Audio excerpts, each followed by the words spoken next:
welcome back to It's an Inside Job podcast. I'm your host, Jason Lim. Now, this podcast is dedicated to helping you to help yourself and others to become more mentally and emotionally resilient so you can be better at bouncing back from life's inevitable setbacks. Now, on It's an Inside Job, we decode the science and stories of resilience into practical advice, skills, and strategies that you can use to impact your life and those around you. Now, with that said, let's slip into the stream.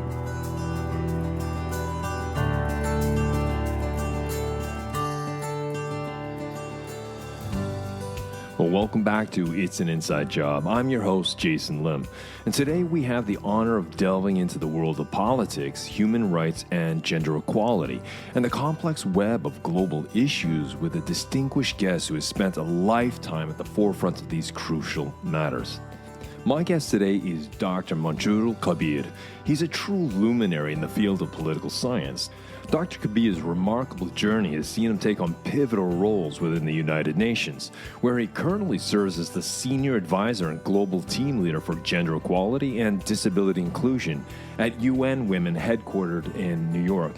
Dr. Kabir has worn many hats, serving as the UNDP's practice team leader and policy advisor for governance and human rights for Europe and Central Asia.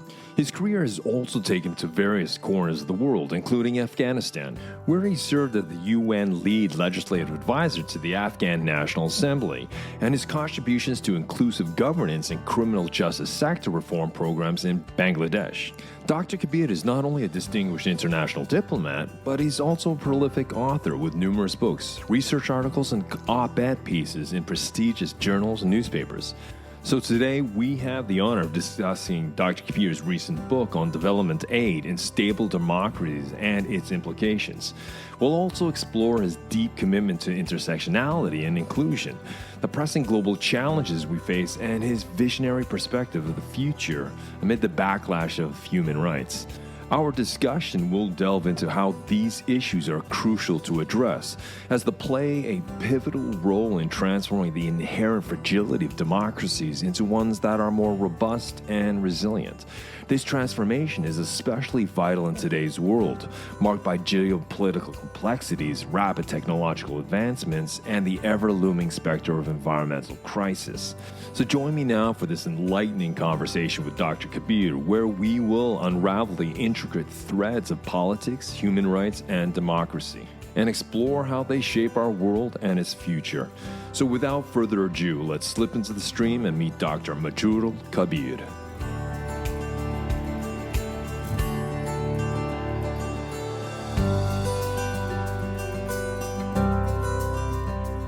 I was wondering, maybe we could start by you just briefly introducing who you are and what you're about. Sure. Very, very quickly, the answer would be I'm a political scientist, as you rightly mentioned, and also human rights and legal practitioner. Although I'm not in practice, I'm an international multilateral institution, but that was my beginning. But I still consider myself as a lawyer whenever I am sort of arguing my case in the development framework, because rule of law and elements of legal processes always help us to stay focused. And particularly in the politics, whether politics of human rights or gender equality or international cooperation, I often realize that's critically important that we also play by the rule. And that helps us to shape whatever future we would like to. So that would be my response. Yeah, and I wanted to bring you on the show because you've recently released a book, Development Aid in Stable Democracies and Fragile States. And considering the geopolitical tensions, issues such as climate change, machine learning, AI, maybe even some would say the decoupling of globalization, I think it's very important when we talk about resilience, it's also to talk about the resilience of nation states. And there's a number of issues I'd like to, address with you and get your expert opinion on. Perhaps you could maybe elaborate on some of the basic tenets of your latest book. Thank you very much. As the title suggests, I actually explored democracy not from the point of view of a conceptual theory only. It's clearly this is one of the most popular political structure or framework that the world and the countries are using in different form or shape. Of course, there's no one form or shape that matches that this is democracy and this is not, perhaps. And then within the agreed form or shape in the international community, you would also see that different level of democratic journey that's happening. And I always call it it's a journey for most of the nation states, as you are alluding to. And it's directly linked with the resilience building, the area you have mentioned, because after all, we are all talking about inclusive participation of everyone in the matter that affects our life. I'll just take an example. We just reeling through COVID-19, but for me, it's not only a health issue, it's a governance issue.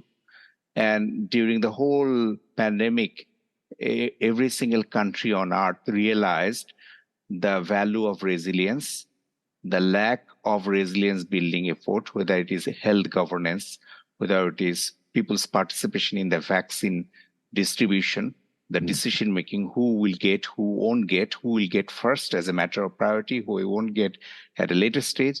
You have heard politicians saying that these specific groups of people are more important for our resilience or nation building as opposed to that. And then each country has set their prioritization in terms of vaccine rollout. I'm just using one very common recent past example, but it just reminds you the whole aspect of the challenges that we have in the democracy, the participation or lack of it, the resilience building, the challenges of technical capacity cooperation, challenges of looking at health from a narrow technical point of view rather than a broader service offering for the people who are participating in the governance of their own countries. And we all suddenly woke up from as if we are in slumber and realized that, oh, okay, our health system is not participatory. All right, we haven't invested enough in our health system. And no, we haven't discussed health priorities in the parliament in past years or in our legislative bodies, or our local governance was not linked with health system, or we have considered hospital management as purely technical issues, not a public participation or resilience building issues. I'm giving these examples, not necessarily it is linked to only health, but this is one powerful example that really shook us to the core, given that people were dying. And that's why we sort of tend to look at those with a renewed vigor. But this is happening in all other sectors as well. You mentioned about artificial intelligence, you mentioned about technical innovation. Like during election campaign, we suddenly realized the power of artificial campaign sometime, as if it is only happening during the election time because somebody is vindicated or somebody is not or vilified. Therefore, artificial intelligence needs to be checked or monitored. But if you look at the whole aspect of the possibility and the threats or the discrimination or the challenges around artificial intelligence as well, that means that more participation and rigorous monitoring is part of the resilience building as well, you mentioned about. And we cannot just delink now because artificial intelligence is also linked with accessibility, which is now one of the key issue that, okay, it is important that we have a democratic institution, but are people participating in it? And do they have access to the service offerings? And in fact, going back to your earlier question about my book, I basically looked at some countries which are known as more in conflict. I don't want to use always fragility because that is something many countries don't like. But in terms of the conflict or post-conflict or in transition. And then I also looked at countries known as not necessarily in conflict, more stable. And whether as an international community, we made a difference through our support to democratic institution building or supporting or not. And it's a deeply political process. It's not a technical cooperation issue. Some of us might think that way because there is a training happening for parliamentarian or rule of law officials. But training does not deliver democracy or rule of law. It's more inclusive participation, and the quality of the governance is much bigger than technical capacity development that international community are mostly engaged in a democracy ballgame, if I may say so. Yeah, of course. In your book, you discuss sort of the fraying edges of democracy and its challenges in various societies. I was wondering if you could elaborate on how these challenges impact the fundamental principles that we take for granted sometimes, fairness and justice. Like every country who has their constitution and constitutional principles of governance, and each country has their own uniqueness, separation and challenges. US or North America has one way of political campaign, and other countries have different way of political campaign and electoral process. And there is a tendency in the world, when I was exploring among the ruling class, among the many sort of participant of the civil society organization processes, they consider sometimes democracy as in an electoral cycle process, right? So you have an election is good, and then there's a government, and there's a regular change of government, but I refuse to call that as a democracy, because that is probably an essential condition, but not enough. Because it is the most important thing is between the two elections, what is happening. Are we really protecting human rights? Are we ensuring equality? Is our minorities are better off? Or we are promoting majoritarianism? Are we really mindful of accessibility of individuals, or people are accessing to the services that governments are constitutionally bound to provide? And it's not only on government. Are we really providing our own contribution to the democracy as a citizen? And I think these are the things often we take it for granted that, okay, we have institution, we have regular elections, so democracy is functioning. But it requires our contribution, and nothing is taken for granted, because in the recent past, we have seen the huge backlash against human rights, against women's rights, as we are progressing many countries in conflict. I'm not only highlighting one or two countries opposed to others. You will see women are being routinely disenfranchised. Violence against women are on the rise. Violence against LGBTIQ groups are also evident in many parts, unfortunately, for different reasons. There are also backlash against indigenous population. There are backlash against other groups and segments of the society.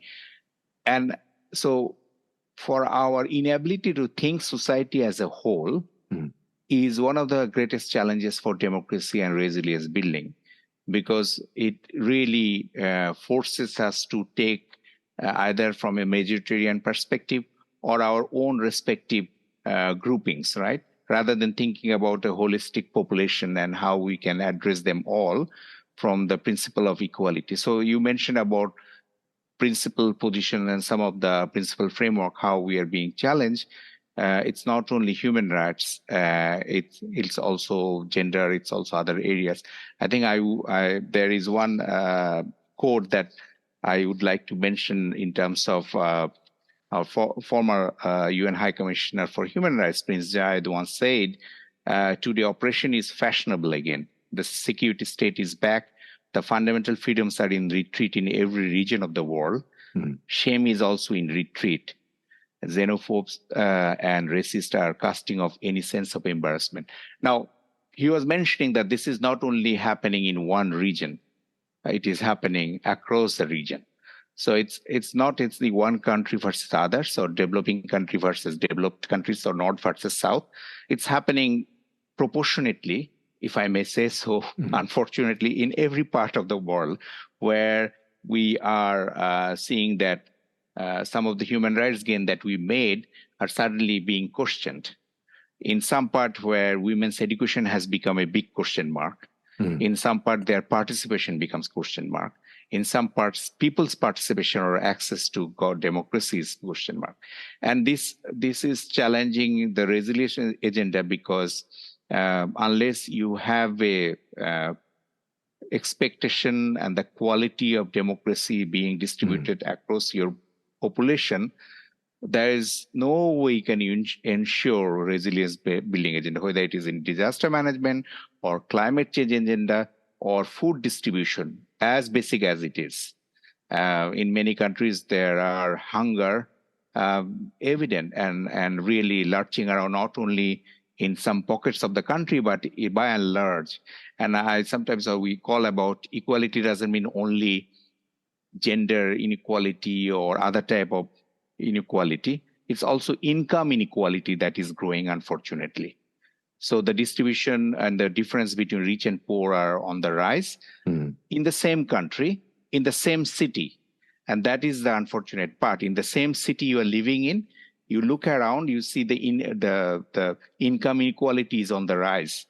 Suddenly you saw that more people are without house or without a car or without basic other needs, even access to services like food, water.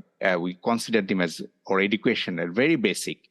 But suddenly you look around and realize that many people are struggling to ensuring those basic needs. And I think that's a big challenge for both resilience and global governance agenda. And the current happening, whether it is a war or a conflict in one part, for example, in Europe, or in some part of Asia or Africa, has just deepened the divide and democratic challenges as well. I mean, you've presented so much. I mean, there's so many facets to this, and I find it fascinating. Just delving into geopolitics and this whole area. For me, and forgive me, this is from a layman's perspective.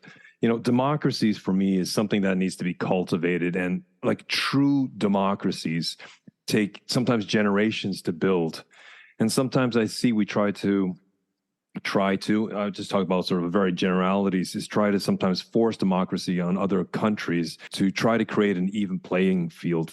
If we just go back to the fundamentals, democracy from your perspective, Doctor, is it something that is cultivated? Is it something, I mean, what is the speed to build a healthy democracy? If we're going to look at some of the fundamentals as you're talking about, the politics, the country, the culture and the history. Mm-hmm. No, I think you certainly can cultivate certain elements of technical finesse, but you cannot cultivate a nation's aspiration in the way you want. It has to be coming from within, right? And I want to just give one example, and don't take that example in the context of a specific country only, because it's present in many parts. Take the example of Afghanistan and international communities experiment about Afghanistan's democracy. And if you, in my book, I have explored certain development cooperation within that country, but this is not exclusively to Afghanistan alone. Whenever there is a crisis in a country in conflict, and then whole agenda around how can we build a state, can you really build a state? That's my first question. But that state building is one term that have been used in many places. Now, every nation on earth who are aiding Afghanistan at certain point or were aiding have a model to suggest for Afghans people, right? For Afghans. And they thought that their parliament is best model, their governance is best model, and they tried to, in good heart, in good intention, they tried to project that to the Afghans. Except what is their own, nobody probably raised as much importance as they should have been, because it has to become within. As a result, a lot of resources were spent, but it didn't win the heart and minds of the people, right?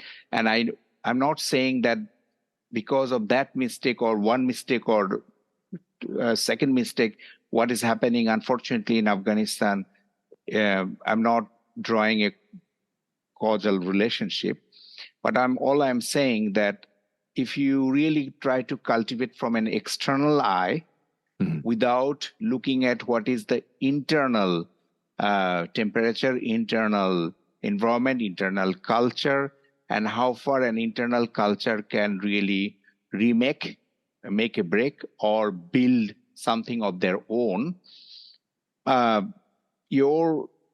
your effort would falter at certain point, or would not have the resilience as you expect them to be. Similar thing people might argue about in countries like Somalia, who is also have considerable challenges, Haiti, who is now going through crisis after crisis in terms of building a solid, more sort of stable state. You have so many countries in sub-Saharan Africa, in parts of Europe, in some part of Latin America. You have challenges of criminality, you have challenges of lack of stability. So if you start counting, you can see that it's in Asia, it's in Africa, it's in North America, it's in Europe, it's in Latin America, everywhere. None of the region are free from the challenges that we are seeing. And everywhere, what is we profoundly learning, one thing is it has to come from within. No matter how good international model or regional best practice might be suggested to, unless the population itself really take it on and articulate their own needs and own priorities, and that has to be respected and given priority and supported. Maybe best you can do that support. And I sometimes use the metaphor of Japanese metaphor of kabuki, where your role is basically at the backstage of a theater or a drama played, and you are not necessarily taking the central stage of acting it, right? So you're sitting back and supporting from the backstage. So I think we should be much more humble and be the kabuki of development or whatever we are doing, and trying to support or learn from others as well, rather than saying that this is good or this is bad. And that is a challenge in the international cooperation as well. I'm not saying that is a challenge of each country's nation-state democracy building process. But within a country, you also have elite versus non-elite. You have rich versus poor discourse. And you have the similar diversity or the challenging division of labor also happening in the international cooperation as well. You know, I think all of these facets that you bring up, this is part of the human condition. No one has mastered or conquered or, been able to overcome all of these. To some degree, it shows up in every society across the planet. When you said that for democracies to flourish, it cannot come from the external. We can create externally a framework and all the doctrine and all the education, everything that you need. But what I hear is you're saying this has to come from an internal point. It has to come from the locals, if I may say that. They have to take ownership, and then they can build up on the infrastructure that it can be provided based on whatever history. But just to challenge you then, for me, democracies, it takes a certain belief system, a certain cultural way of thinking from the majority in order to have flourishing democracies, as fragile as they may be. But to have that, you need to have people who have buy-in and to understand the basic principles as you've spoken to. But would you say in some countries, because of certain belief systems or cultural upbringing, that democracies cannot, or maybe not cannot, I don't want to say it that way, find it much more difficult to establish healthy democracies because of certain belief systems or cultural upbringings? I would not call it, the Samuel P. Huntington's famous phrase, right? Clash of civilization to some extent. But I would say, of course, cultures are different, civilizations are different, and upbringing and expectations and economic prosperity are different, right? So at different stages. So if I see that there is a governance mechanism across a tribe, if the ethnic mosaic of a country based on tribal relationship or different groupings that is really forging a nation state gradually, and every country or every nation state has their different layer or the process or the timing, you have to give that time. You have to give them an opportunity to modernize it. Now, not every country or not everyone has to have a similar model. Like sometime if you look at North America, United States of America, for one example, where democracy is extremely expensive, right? So if you look at the presidential election campaign, if you look at the Congress electoral process, and the way, and it's American continuously, they're saying it all the time that yes, we are really exploited, sometimes pressurized by donors, by vested interest, by corporate interest. This is something I found it really fascinating that I was listening to different electoral campaign of different US politicians of different level and different time.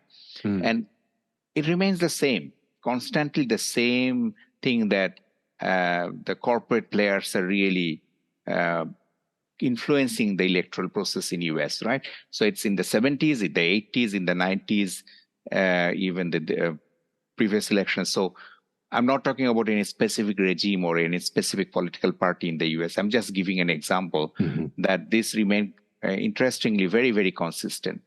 So if for many, they might think that this is one of the best form or model of democracy, given that it is taking so much time to perfect it, as they sometimes use it, perfecting the union. But think about a small country who would not afford this model of democracy, right?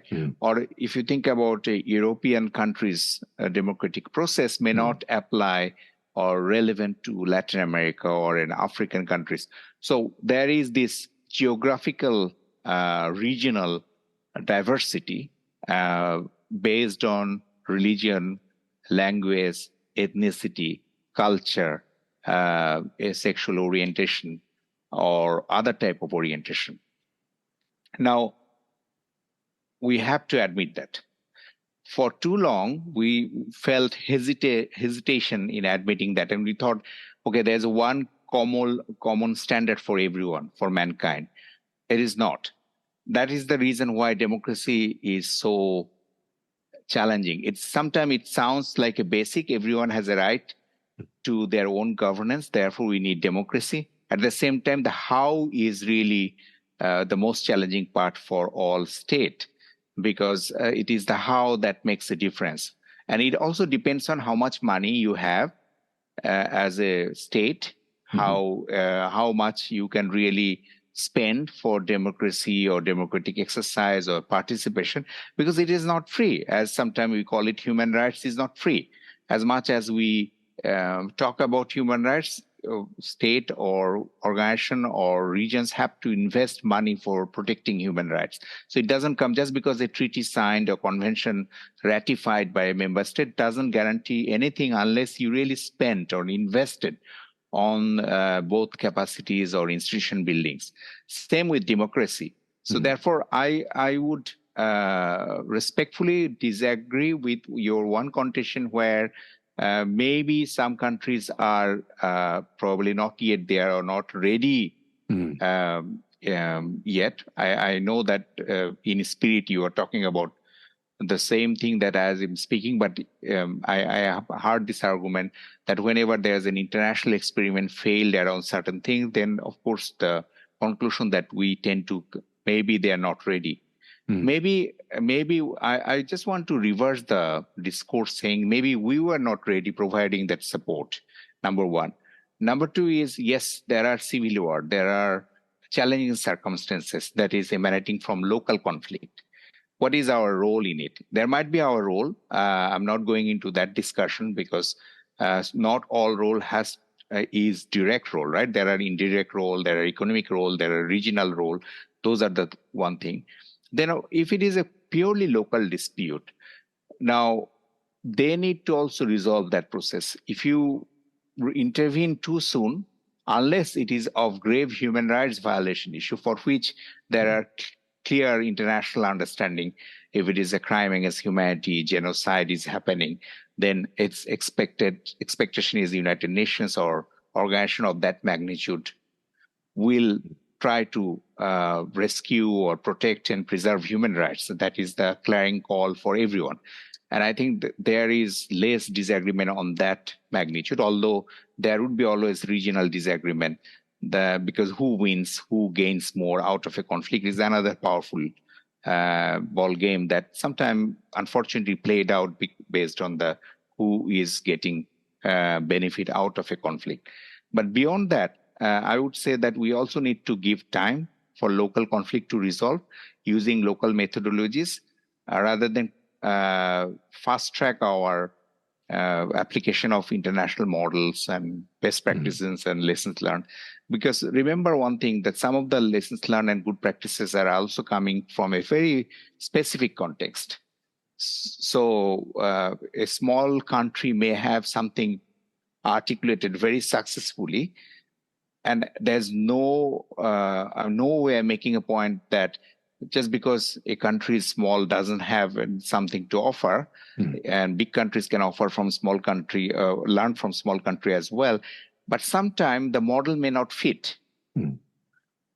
And the US example is one example. There are many countless examples from other countries and other regions as well, where the model of democracy may not be best fitting to other countries as well. So that those countries has to also look into their local indigenous model.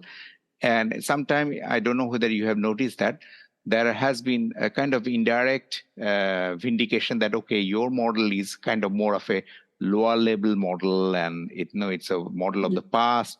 These are the international consensus coming up, so why don't you follow? Rather than saying that, okay, why don't you work on your model, and maybe you have a lot of things that you haven't harnessed fully, and there are a lot of interesting opportunities for you to. So some countries, if you look at this conflict resolution model, some local, even the tribes and the local level, local governance offer interesting formula of solving a crisis or a conflict. And sometimes we need to learn from them and respect them and try to help them so that those models can be sustained and improved over a period of time rather than replacing them altogether. Because we also learned from the history that some replacement also cost us dearly, because what we suggested didn't resolve the conflict, rather than added an element or an extra layer of conflict. And many countries, I can go on giving you a name of countries, but we have plenty of examples. It sounds like it's an iterative process. We just have to address, depending upon where it is. But I think what I hear is that at the end of the day, regardless of what country or culture, it has to come from an internal motivation to move in that direction. In the first part of my conversation with Dr. Kabir, we delved into the fundamental principles that underpin healthy democracies. Dr. Kabir emphasized that increasing participation is a cornerstone of the vitality of democratic systems. COVID, the pandemic, served as a wake-up call, revealing significant gaps in how democracies prioritize essential aspects of society. For instance, in some countries, the pandemic exposed the lack of discussions on health priorities within parliaments and the limited integration of local governments with healthcare systems. Dr. Kabir stressed that quality of democracy hinges on three critical factors: participation, inclusiveness, and governance quality. While the electoral process is undoubtedly a vital part of democracy, what happens between two elections holds even more significance. It's during this period that the protection of human rights, the assurance of equality, and the access to services for all citizens, including minorities, are crucial considerations. Dr. Kabir urged citizens to actively contribute to democracy and not to take the system for granted, as the resilience of any democracy relies heavily on the engagement of its citizenry, its people. Furthermore, he highlighted the alarming global trends of backlashes against human rights, women's rights, and economic equality. Often, our failure to view society as a whole instead of just our specific groups poses a significant challenge to democracy. Dr. Kabir emphasized that the importance of addressing societal needs through the lens of equality and inclusiveness. He also made a powerful point that democracies are not a one-size-fits-all. They require investment and customization to suit the unique needs and context of individual nations. He encourages learning from effective practices in various countries and helping them to develop sustainable models, rather than imposing external solutions. In essence, he emphasized that true democracy must be cultivated from within, with a population actively desiring and taking ownership of it. You know, this dynamic conversation highlighted the complex interplay of factors that shape the strength and the resilience of our democracies in an ever-changing world. So now let's slip back into the stream, part 2 with Dr. Kabir.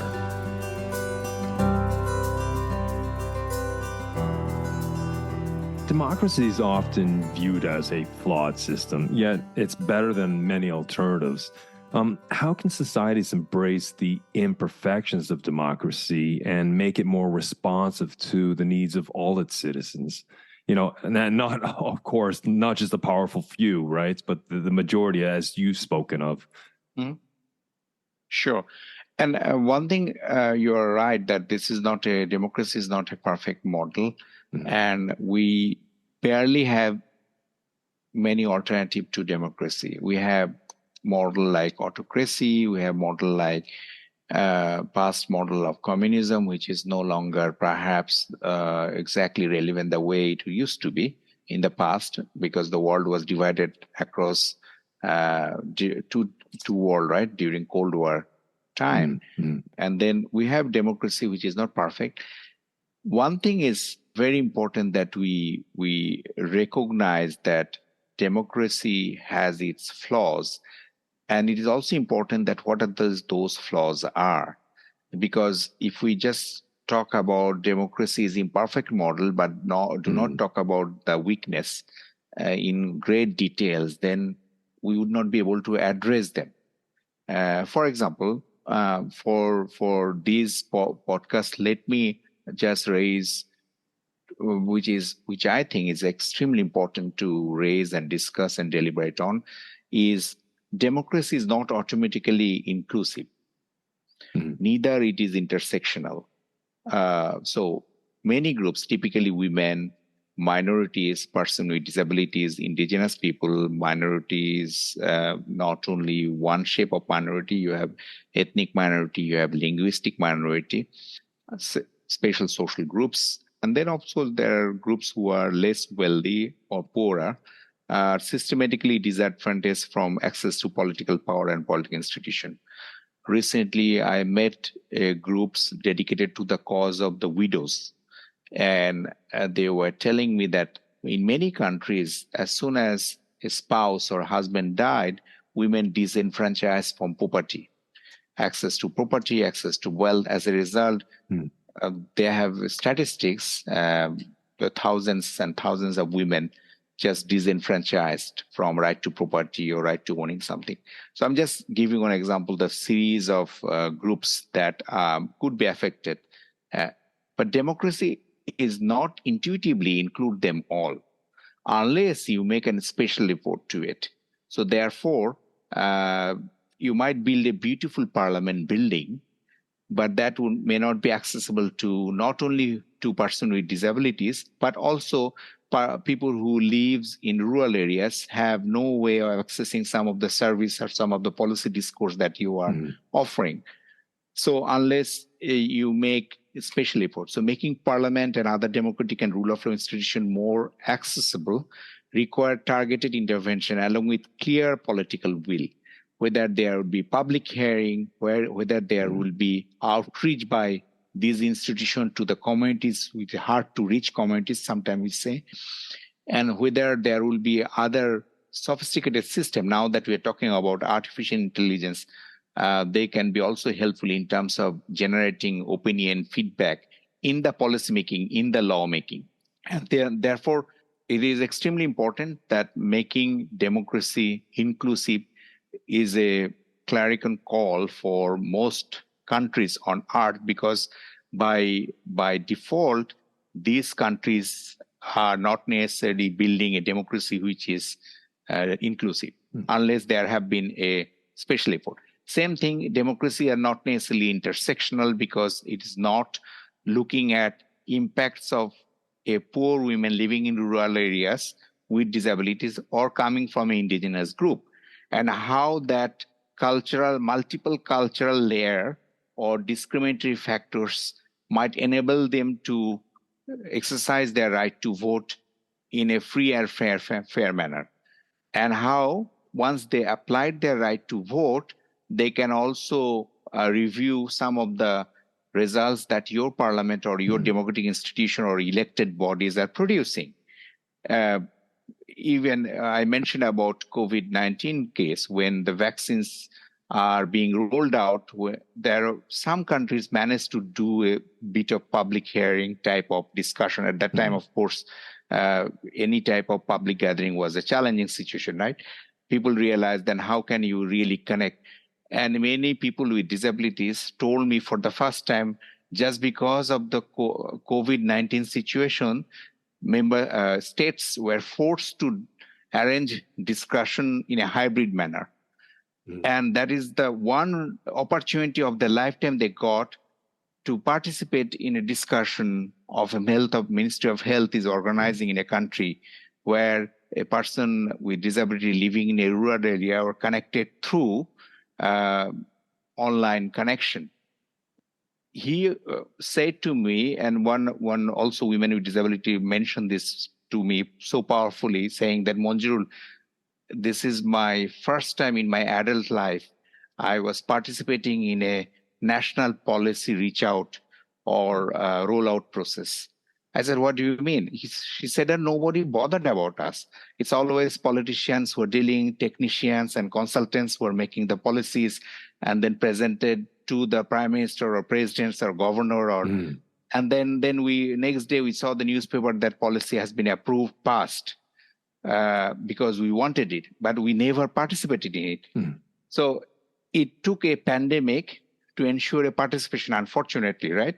Although that was not an ideal situation. But even when I look back, and I was sort of literally froze that here we are so proud of democratic achievement, human rights achievement, and then we're hearing that communities never participate in the offering of democracy in many countries on earth, in many regions. So that's why I think it's very important that we recognize democracy is not automatically inclusive, and we make special effort and build special initiatives so that it becomes participatory at every level.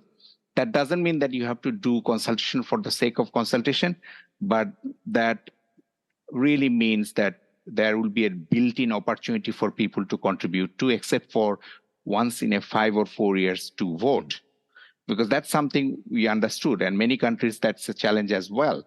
But beyond right to vote, there are also multiple opportunities that people should get, whether they can, they should apply their mind and they should give their opinion so that democracy gets improved and it doesn't depend on or held hostage to a specific groups or privileged groups. Sometimes we also I include international community or also really only listening to the social elites, privileged few, and those who are financially well off because they can contribute, they can make a big endowment to a good lofty cause. Sometimes that is what makes a huge difference in international policy making as well.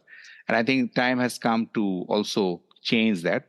That's number one. And secondly, I will just make this point that democracy doesn't mean that your income inequality also go away. So one is making democracy inclusive. Secondly, very powerfully, and this is extremely important, because you might have a democracy, but still your income inequality, the difference between rich and poor might increase. So you have a nice election, you have a good democracy by all standard, but you may not have the income equality, right? So that also means that democracy also doesn't automatically guarantee. It might give opportunity for people to participate in the policy making, but it doesn't always give equal opportunity to everyone to shape their life, future, or make money, or get a job or decent job. So it's also important that economic equality, income equality also brought in as we are working on inclusive democracy. And it's a mutually reinforcing. Once you have a much more income equality and much more inclusion in the policymaking, the democracy looks really prettier than the way we have now. So I think it's a constant effort both on the economic end and also on the human rights end. I think what you said is right on the money from my perspective. Again, I come from a layman's perspective, and I don't have the deep knowledge or experience that you speak of. But what you say really resonates with me, Manjul, because it is a conscious effort. It's the ability to have discussion. For me, it's the health of any democracy comes down to the health of the participation in that democracy. And the more individuals, the more people you can include that through inclusion, regardless of what spectrum we're speaking of, I think that goes to creating a more resilient democracy, and we become less fragile. Just coming to mind, speaking to that, when you're talking about the inclusion and all these different facets and dynamics you speak of, Scandinavia they're far from perfect, but I see Scandinavia, Iceland and Sweden and Denmark and Finland and Norway as coming closer to what you're speaking of. Like the theoretical perfection, we'll never reach there, but I see much more active participation. But I think also in there, what I see is a population that actually trusts the government. So there's this two-way road. And when you trust the government, when you trust that they have your back or they have the best intentions, then this actually encourages even a greater participation. So I see this as not a monologue, but a dialogue between those who are the politicians, the government, if we can just use those umbrella terms, and the populace, the citizens. And if you have this healthy conversation, and for me, it comes down to constructive conflict. Any democracy where we're constantly worried about offending people, just that. And you can't have constructive conflict about ideas without people taking offense or personal. And you can't talk about the challenge or the issue. For me, that is the quintessential fragility or brittleness of any organization, if we want to call it a democracy. I was wondering, could you speak a little to that? Sure. And I just want to pick up one point you mentioned. And you're so right in terms of the trust in government, that element. And I couldn't agree more that the countries that you alluded to, whether it is Scandinavian or Nordic countries and other countries of that part of Europe, they have really perfected role in terms of inclusion as part of democracy. And therefore, we saw a lot of our colleagues in those countries, partners and civil society organizations, and those who work with the governments, they really make an effort to include gender equality as part of their foreign policy. You name it, feminist foreign policy, or also inclusion, person with disabilities. And also remember that at one point, if you talk about person with disabilities, there used to be a medical approach to disability, right? So people would think that there will be some medicine and then people will heal, as opposed to social inclusion model, social justice model. And I think the region that you mentioned or referred to have their great strength in building social inclusion and social justice model, yes. which is so important for democracy and democratic health, because without social justice and social inclusion, all these groups that I have referred to, it's impossible for them to connect with the government, and as a result, trust in government suffer. I think you are so right. In many countries, people are losing trust in government. And as a result, they're looking for alternatives and options. And sometimes you might have elected government, yet you realize that people not necessarily trust the government. And as a result, they are trying to go for alternative routes. And it creates conflict, right? You have a government who is in power, and then people are looking for alternatives, and they, without a proper election, they cannot have another government whom they can trust, perhaps, or sometimes they lost the trust in the political class, and then they try alternative, and it creates conflict. It resulted into different type of nation conflict and different groups conflict, right? So that's one thing. Secondly, the question you have just alluded to towards the end in terms of the how these whole narratives around intersecting crisis of conflict, economic recession, climate change, and the pushback on democracy and human rights. How do you navigate this? And one thing I just want to mention that these intersecting crises of conflict are not necessarily gender neutral as well. And we saw that whenever there is an impacts of climate, food insecurity, it also typically women suffer more than men. And then there are other groups as well who suffer because they may not be the social elite, they may not live in cities, they might be living in hard to reach areas and the rural areas, which are not necessarily government priority or political priority, or those areas may not make a difference in the power dynamics that the country have in terms of the who is in power and how this power will be threatened if that particular area is served or not served. And sometimes many areas are not necessarily creating any threat. And as a result, I'm saying in a very ironic way that as if threat is a good word, but unless you matter in the calculation, you are sometimes forgotten, unfortunately. And sometimes people are better off when politicians forget them off. But that's also very cynical utterance coming from many voters who says, okay, I would rather be forgotten and live in peace in my own small little town, which is okay as long as it guarantees you social safety net, unfortunately. And then they are not necessarily bothered about big things that are happening in countries. These are reality. These are not necessarily ideal situation, but realities on the ground. In terms of the conflict, I just want to say that the inequalities between and within states are growing. And as a result of that, we have this tendency or the propensity to conflicts or resolving something through conflicts is on the rise, unfortunately. You have human rights under attack. Human rights and gender are constantly under attack in many countries.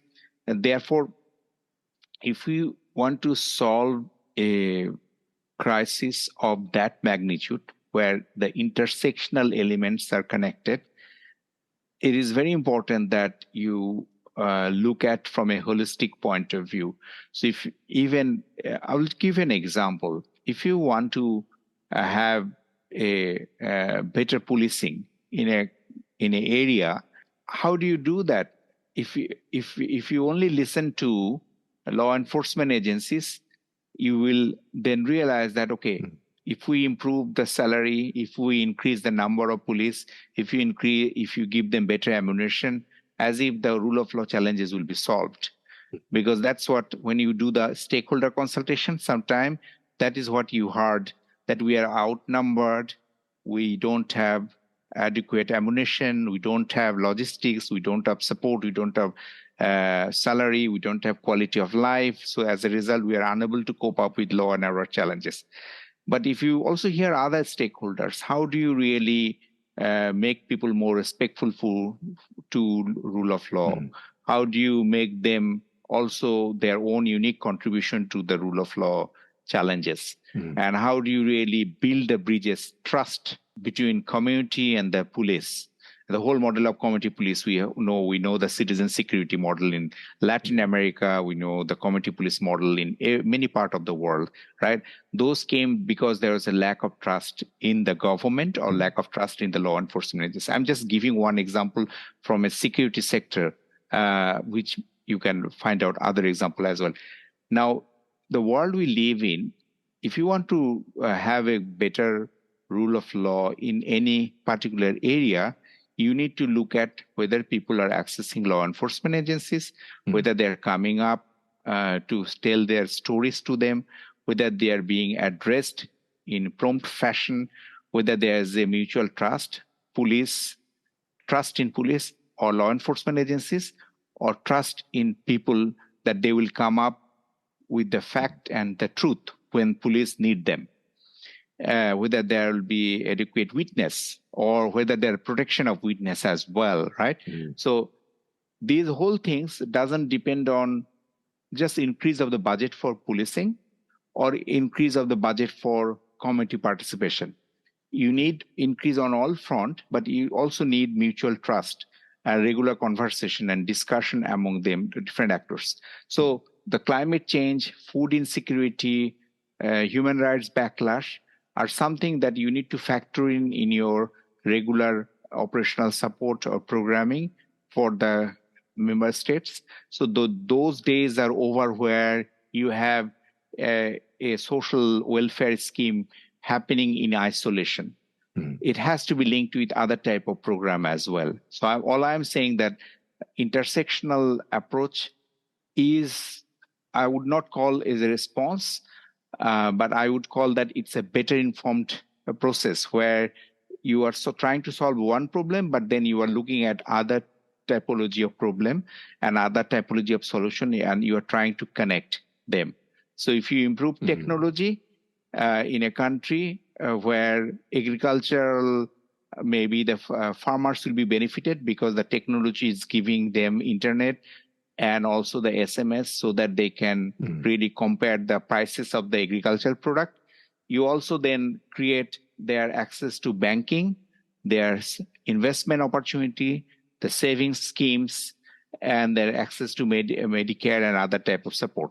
So you provide one type of support, but it has to be built in other type of support so that the complex navigation happen.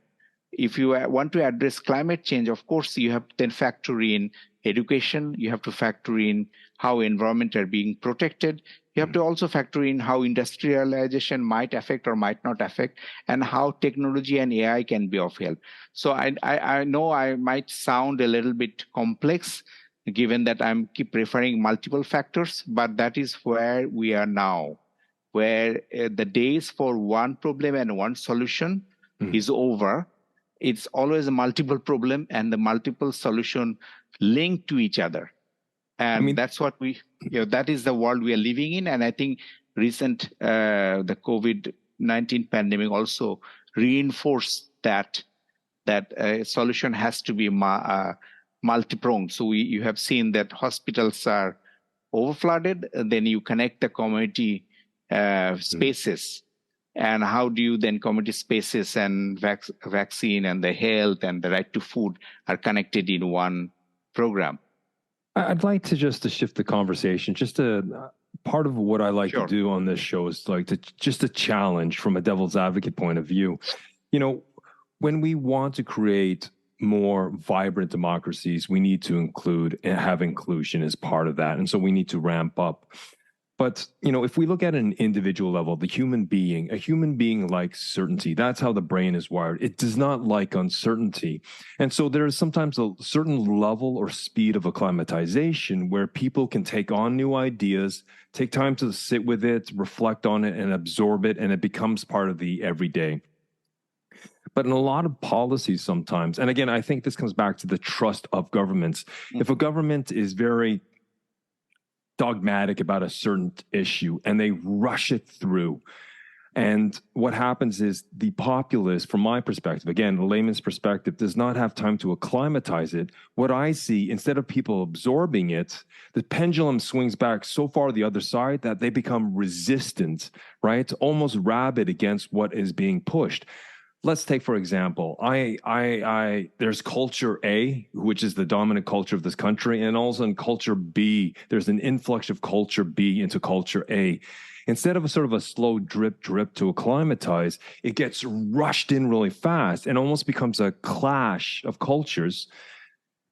And then this kind of culture A looks at the government and says, what are you doing?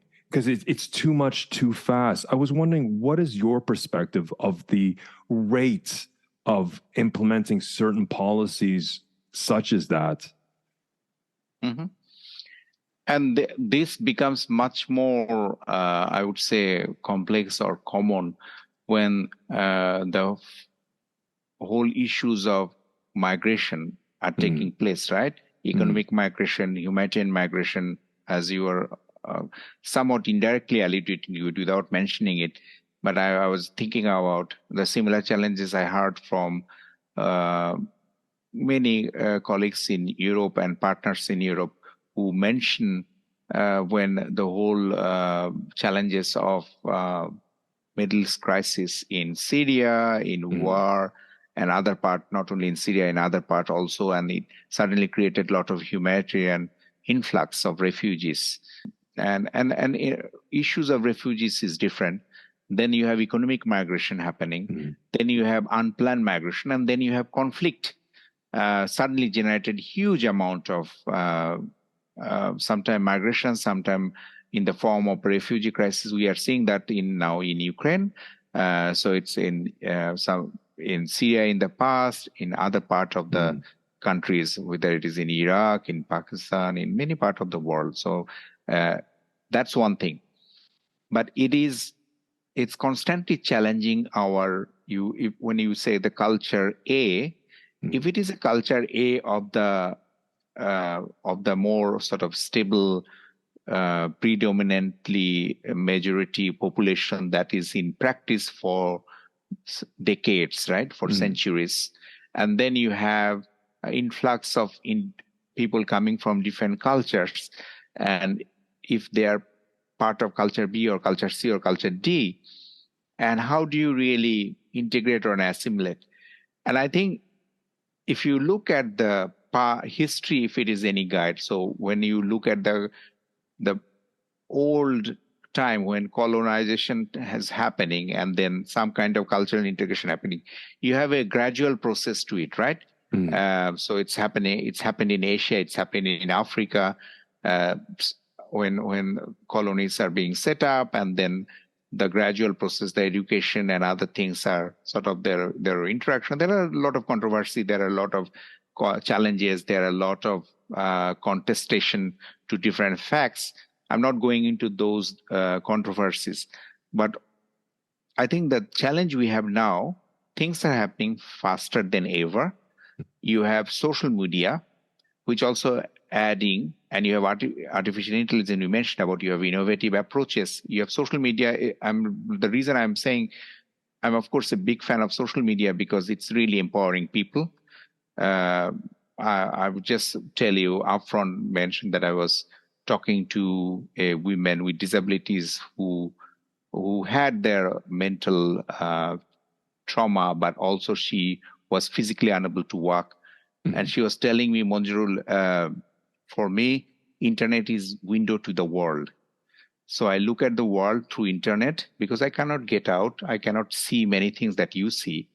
And I felt very privileged, but I also understand the power of technology when creating some sort of level of equality. It is not real equality, but some sort of equality where he or she is also participating in or connected to internet and other entertainment and news and information and participation, right?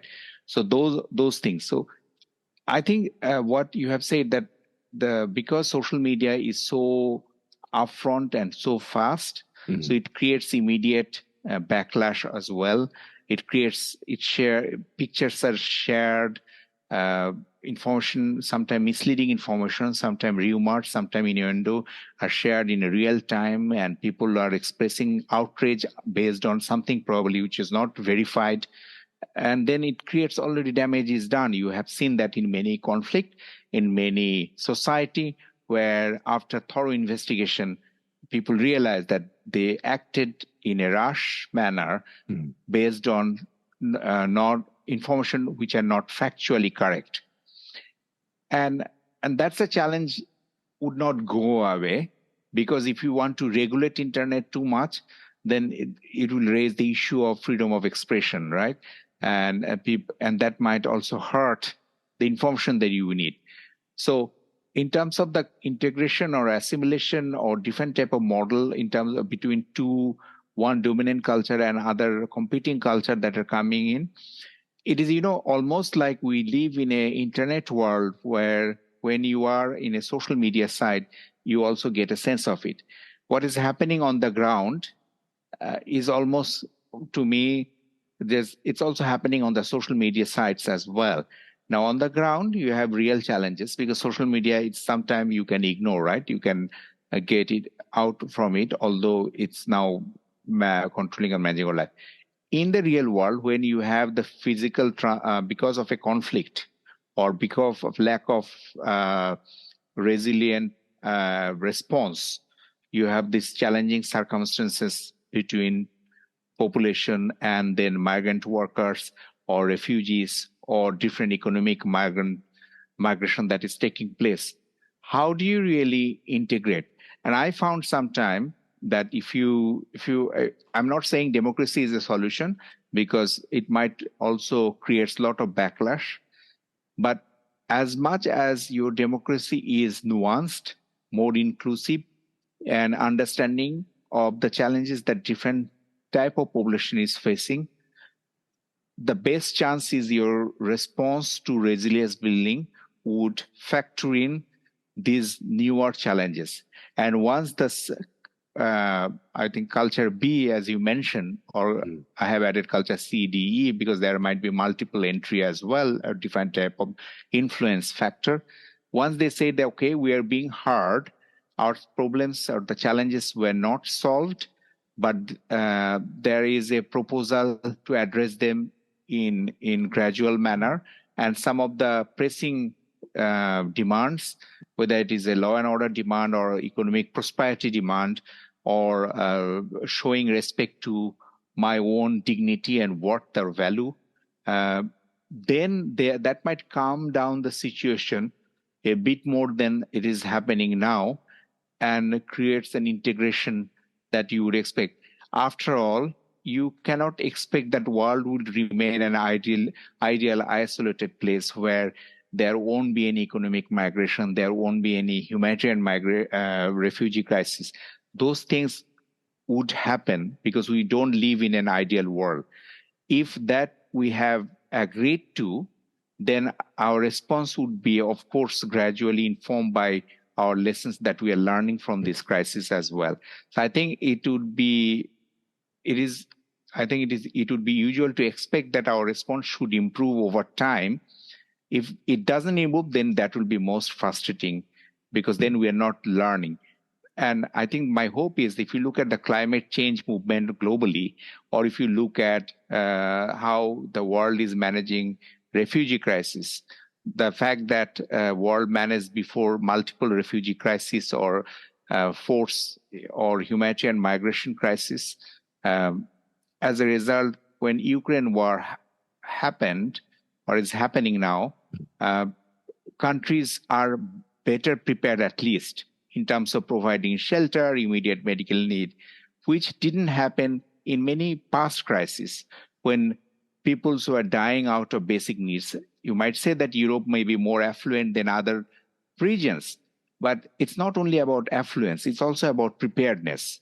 And I think the countries were much better prepared than before, where despite affluence, we failed because that was not in our awareness. So in terms of addressing humanitarian crisis, in terms of addressing climate change crisis, which is a work in progress, of course, and in terms of addressing other type of sudden influx or sudden crisis, I think worlds are getting better and better and better, despite all our discomfort, despite all our complaints. Let's not forget what we have achieved as well. Otherwise, it will be very, very disappointing situation where well said. We don't see the light of the day.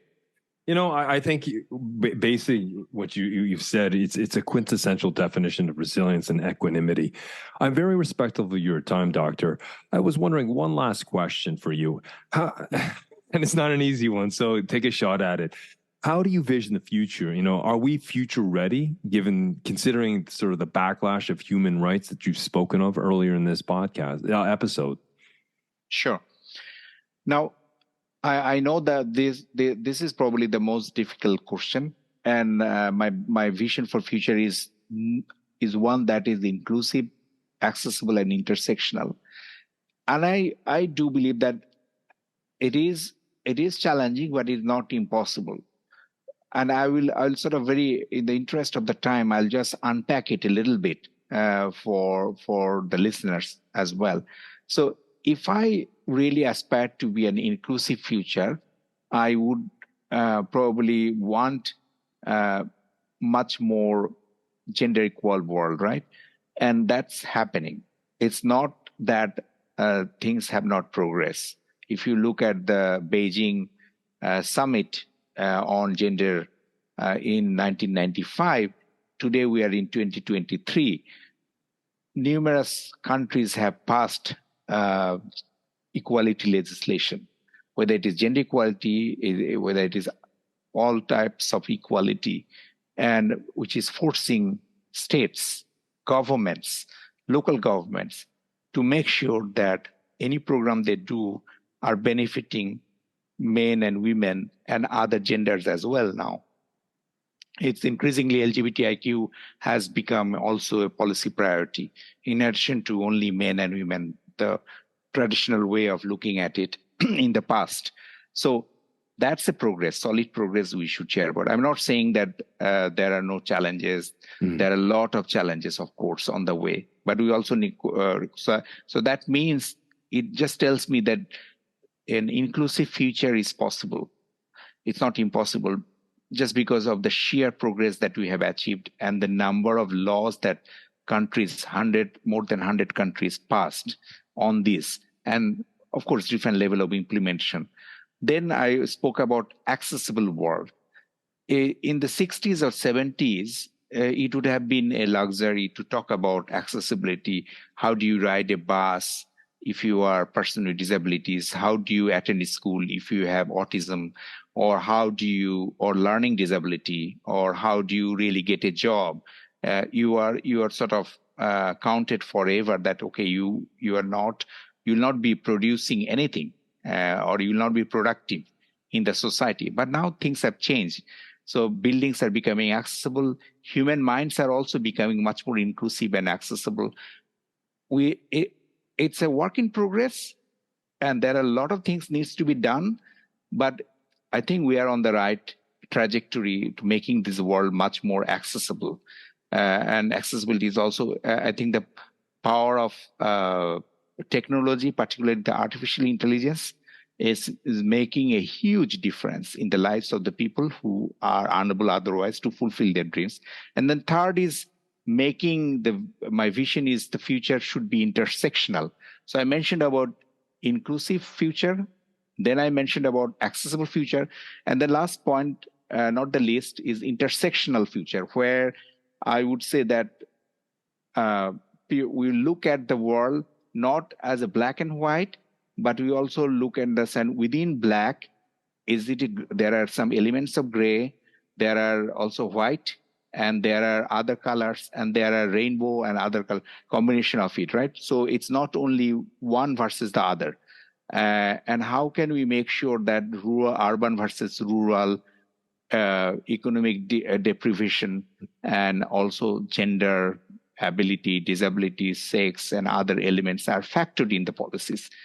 And when you have multiple challenges, for example, you might be from a rural area and you are a woman and you have a child who is with disability, or you may have coming from a ethnic minority groups who has some social taboo, and you are a victim of that social stigma as well.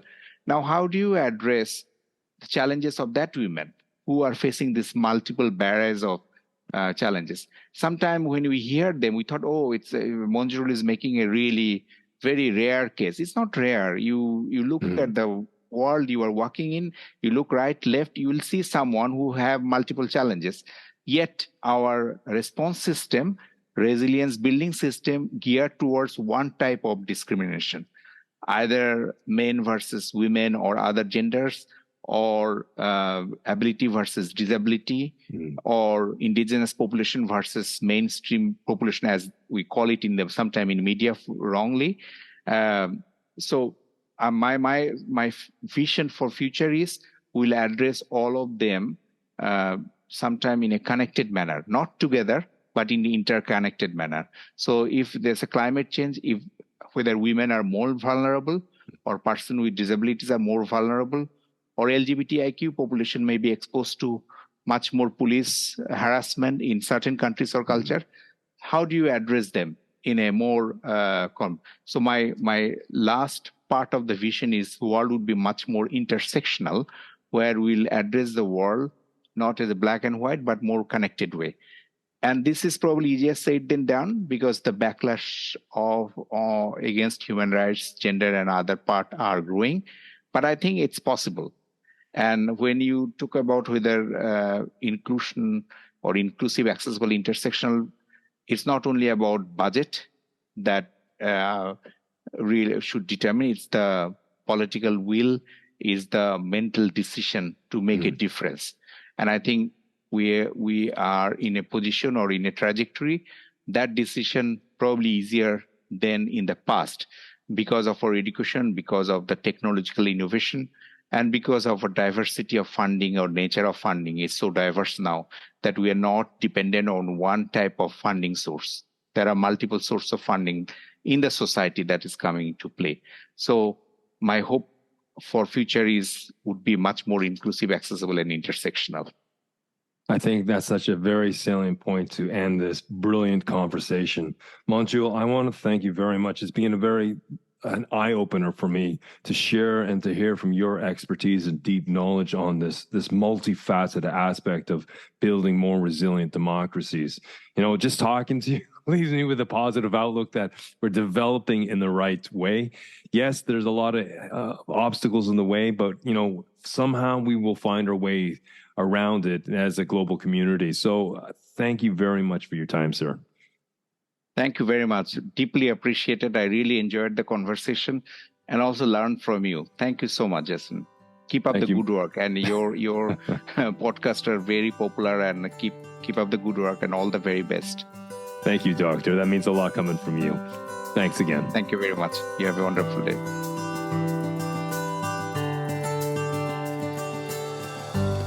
In closing, my conversation with Dr. Kabir has shed light on the intricate nature of democracies, systems that, while pivotal, are far from perfect. As Dr. Kabir aptly articulated, democracies are not inherently inclusive or intersectional. They often fall short in addressing the diverse needs of ethnic, linguistic minorities, and special social groups. Some individuals, particularly vulnerable segments of society, are denied access to essential resources and services. For instance, in certain regions, widowed women may find themselves marginalized, deprived of property, rights, and access to critical services, rendering them almost non-entities in the eyes of society. To forge more resilient democracies, we must confront these inherent flaws head-on. This endeavor calls for targeted interventions that acknowledge the unique challenges faced by various segments of society. Crucially, it demands unwavering political will to ensure that every facet of democracy is accessible to all. Inclusiveness, equality, and intersectional focus must be at the heart of our efforts. Dr. Kabir eloquently reminds us that our world is exceedingly complex, riddled with interconnected challenges and multiple and multifaceted solutions. There's no one-size-fits-all approach. Instead, our journey towards stronger democracy necessitates a nuanced understanding of the intricate web of problems and the diverse range of solutions required. In essence, our conversation today has underscored that the road to resilient democracies is neither straightforward nor uniform. It requires a collective commitment to inclusivity, equality, and intersectionality, acknowledging the unique struggles faced by different communities. By embracing targeted interventions and harnessing political will, we can work towards a future where democracy truly serves as a beacon of justice and the opportunity for all. So I just want to thank you personally, Dr. Kabir, for your time and your energy and your insights and sharing your knowledge and experience with us today. Democracies are inherently fragile, but that does not mean we cannot build them into resilient, robust political systems. We have inherited our democracies, if you live in a healthy social democracy, from our parents, from our grandparents, and we are the wardens of that democracy, and that requires our active participation. Well, anyways, folks, thank you for joining me for another week. And if you can take the time, please subscribe, please suggest, please recommend this to 2 people you know, to friends, to family, to colleagues. You'd be doing me a huge solid. And until next week, till the next time we continue this conversation, keep well, keep strong, and we'll speak soon.